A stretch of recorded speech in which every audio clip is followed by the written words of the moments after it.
porque eu precisaria detalhar esse pronunciamento para que eu possa tratar do assunto que mais importa ao Brasil hoje, que é a questão do desmatamento da Amazônia. Senhor presidente, no início do mês passado, o Instituto Nacional de Pesquisas Espaciais, o INPE, divulgou dados que os brasileiros acompanharam, alarmantes, sobre o desmatamento amazônico. Apenas no mês de junho de 2019, mais de 920 quilômetros quadrados das florestas foram devastados. É uma área, senhor presidente, equivalente a quase 10 vezes a extensão de Vitória, capital do Espírito Santo. O dado isolado já é ruim, mas piora quando comparado à derrubada de um ano atrás, dados que foram questionados por vários outros parlamentares aqui no plenário. Em junho de 2019, desmatou-se 88% a mais do que no mesmo mês de 2018. No fim de julho, os dados coletados pelo INPE alertavam para um desflorestamento adicional de 2.254 quilômetros quadrados na Amazônia. Isto é mais do que as extensões dos municípios de São Paulo, Belo Horizonte e Fortaleza somados. A urgência agora aumentou, com a intensificação das queimadas, inegavelmente, e que merece atenção imediata. Nós não temos que discutir aqui, senhor presidente, quem tem razão, e também ficar falando, olha, querem invadir a Amazônia, vão tomar a Amazônia. Eu estou nessa casa há 32 anos. Nunca vi a Amazônia ameaçada. A discussão é internacional, não adianta dizer que não é.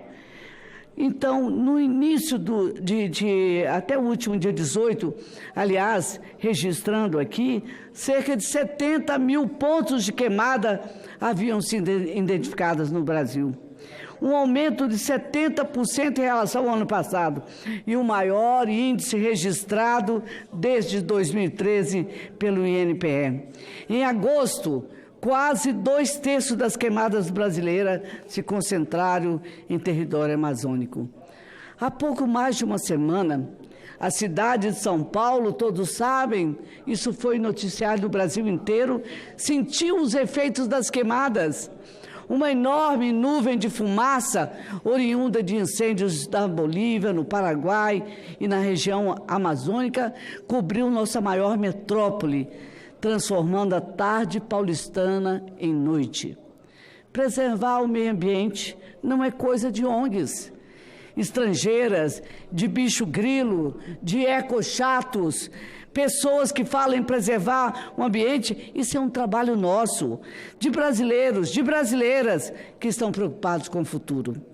O governo federal pôs em dúvida o número do INPE, mas admitiu que a cobertura florestal vem diminuindo, em que pese o argumento dos dois lados, é incontestável a destruição crescente de uma das maiores reservas do planeta. Atualmente existem cerca de 300 espécies de mamífero, 1.300 espécies de aves e 40 mil de plantas, sem mencionar um sem número de peixes, répteis, anfíbios e invertebrados, numa área que recobre perto de 50% do Brasil. Então, senhor presidente, eu estou preocupada com os relatórios que chegam a esta casa. E esse relatório do Fundo Mundial para a Natureza indicou a descoberta de 379 espécies de flora, de fauna na região amazônica. Isso não é importante? Ou seja, a riqueza biológica da região certamente é maior do que sabemos. Em que outra parte do planeta, senhor presidente, seria possível tamanha biodiversidade? E esta é a riqueza nossa. A derrubada indiscriminada, em grande velocidade, ameaça erradicar todo esse tesouro. Eu diria que a floresta já perdeu 20% da sua cobertura original em razão da ação humana.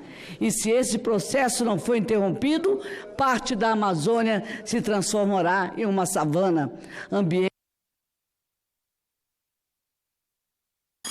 pouco de tolerância, Vossa Excelência, ambiente de biodiversidade significativamente menor.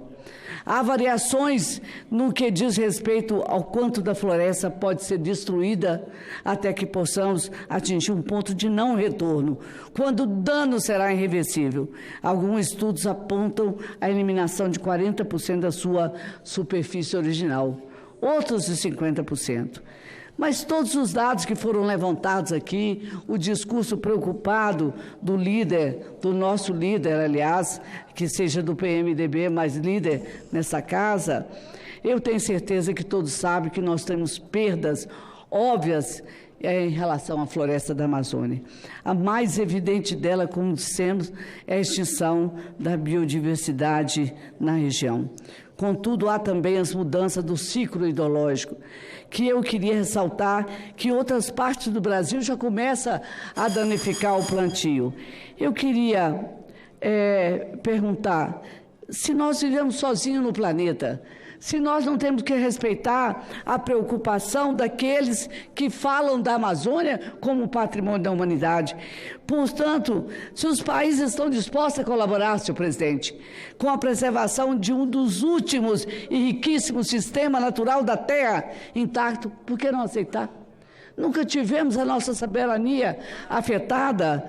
Por que não aceitar que ambientalistas possam nos ajudar a preservar o que é nosso? Por que não reconhecer que nós não vivemos sozinhos no planeta Terra? Portanto, eu queria só dizer que o agravamento dos incêndios, a preocupação dos países que se reuniram, tudo que está em jogo nessa tarefa, nessa discussão, eu queria dizer que ajuda o Brasil, ajuda a refletir. Eu quero perguntar qual a utilidade, senhor presidente, haverá em mais pastos ou lavouras se não houver chuva para que possam regar essas terras. Mais terra seca não traz vantagem alguma ao produtor rural, sem falar que a maior floresta tropical do mundo vale mais em pé do que devastada. Era isso, senhor presidente, que eu queria abordar de uma maneira até mais superficial, mas sem deixar de ter o compromisso público de dizer que essa palavra de que aceitar o recurso para preservar a Amazônia ameaça a soberania do Brasil é falácia. Isso não existe. Há muitos anos aceitamos a participação de outros países, protegendo, preservando também a nossa Amazônia. O que nós não podemos deixar de dizer é que o governo brasileiro, seja ele quem for, Jair Bolsonaro é passageiro, como foi Fernando Henrique, como foram outros presidentes, mas a luta pelo Brasil, e não é a soberania, só a palavra de ordem, é mais do que isso, é preservar aquilo que nós temos de muito mais importante e rico nesse país. Eu queria dizer que em junho desmatou-se 88% a mais do que no mesmo em 2018. É só um alerta, senhor presidente, e agradeço a tolerância de Vossa Excelência. Cumprimento Vossa Excelência pela manifestação. Convido agora o senador Luiz Carlos Rainer para fazer a sua manifestação por 5 minutos. Vossa Excelência tem a palavra. Senhor presidente, senhoras e senhores senadores,